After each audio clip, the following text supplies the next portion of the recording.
आज्ञा देखो मु ब्रिगन Agarwal chairman confidence of ordinal trader दिन धरिक आम सत्र चली व्यवसाय मान जहाँ विभिन्न प्रकार समस्या रही आपंकर ऑनलाइन मार्केटिंग को आरंभ करके क्विक कमर्स आरंभ कर जीएसटी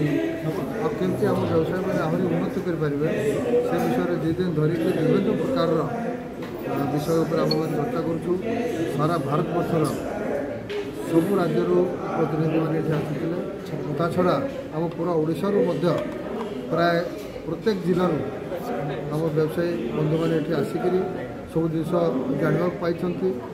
आ समस्ते निश्चित भाव में पूरा ओडिशा रे और सारा भारत वर्ष में जिन प्रसार करेंगे से केमती आम व्यवसायी मैंने एकजुट होकर जो समस्या मान रही आगू नहीं पारे आ छड़ा व्यवसाय को केमती आहरी ऊपर को नहीं पारे से विषय में आज दिन धरिक आम गहन चर्चा निश्चित भाव में आशा करूँ आपण समस्त से दिन आसी आम प्रेस कॉन्फ्रेंस आप गणमाध्यम आम निश्चित भाव में लोक पाखे पहुँचे पारू जे कैट्र बर्तमान आम ओडिशा शाखा जोटा अच्छी पूरा सब जिले में आम ओडिशा शाखा रही बर्तमान आम समस्ते मिसिक काम कर माध्यम जब आम जा निश्चित भाव सब जगह आप सपोर्ट आमको मिल आम लोक आम जो व्यवसायी बंधु पूरा कोण अनुकोण रही आम पाखे पहुँची पार कैट न्यू दिल्ली आमर दीर्घ 2 दिन 25-26 2 दिन है आमर ये गोटे कर्मशाला होता है कैट तरफ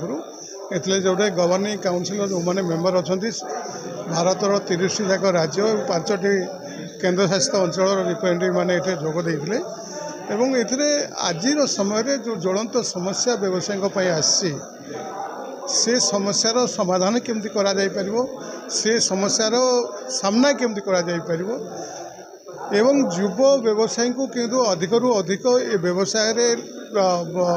इंक्लूड करा जाई परिबो से मानको रोजगार व्यवस्था करा जाई परिबो ए विषय आलोचना होता एवं विभिन्न समस्या नहीं ये जो समस्या रही आप ऑनलाइन ट्रेड अच्छी क्विक कमर्स अच्छी आप साइबर फ्रॉड अच्छी जीएसटी समस्या अच्छी ये समस्त समस्या विषय आलोचना करागला एवं ये समस्त समस्यार केमती निराकरण करा जाई परिबो भारत जो सर्वोच्च प्लाटफर्म जोटा अच्छे पार्लियामेंट में एक कथा को उठाई दि जाव तेणु आमर ये एकाधिक एमपी आसी माध्यम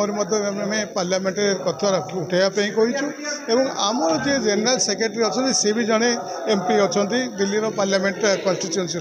तेणु ये सबू जिनस को नहीं आम व्यवसायी आज समस्या उपरे आलोचना करूँ निराकरण केमती हम से विषय में आम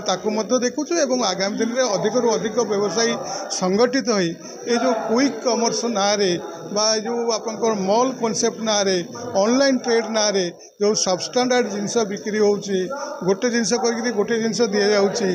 रीयूज जिनस बिक्री करा सस्ता ना रीयूज जिनस दि जाऊँगी केमती आम बंद करूँ एवं लोकों पाखे आम जो विश्वास आगुरी थिला से विश्वास केमती पूर्णता स्थापित हो पार से विषय में आलोचना करें आगामी दिन में यार